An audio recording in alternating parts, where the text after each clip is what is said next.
छाछरो वेझो हिकु इंतिहाई अफ़सोसनाक ऐं क़ाबिल मज़मत वाक़ियो पेश आयो आहे, जिते रिंद बिरादरी सां तालुक़ रखंदड़ शहरनि खे रस्ते ते रोके संदनि औरतुनि ॿारनि सां बेहद बदसलूकी कई वई आहे।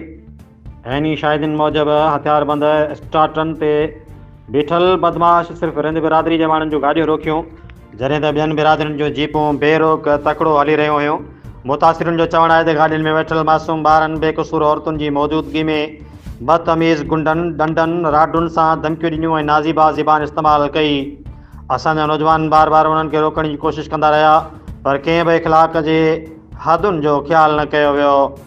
इहो रोज़ जो मामूलु आहे त ॻोठाणा सुबुह जो उमरकोट वञनि था ऐं शाम जो मोटनि था।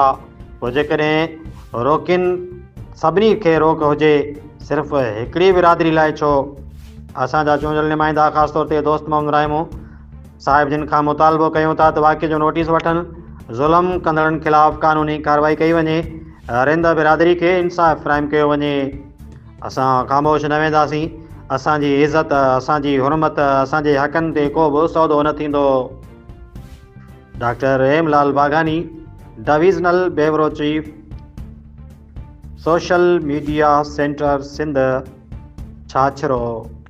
फैसलो रखायो, ड्राइवरनि खे घुरायो, हुते तव्हांजा ड्राइवर हुते ईंदा। जे बाबा तव्हां मां भेण ते गार ते इजाज़त कोन्हे न बाबा, लठूं खणी धक हणो। हाणे हिन धक हया इहो सुठो ॻाल्हि कयो, लोहे जूं राडूं ई हथ में आहिनि, इहो सुठी ॻाल्हि त कोन्हे न। मां भेणूं गॾनि बाबा, सभिनी ईअं त न करियो बाबा। उसूल बाबा धक त हया न, धक तो हया न, धक वीडियो तो छा करे बाबा, वीडियो त सुठी ॻाल्हि त कोन्हे न बाबा।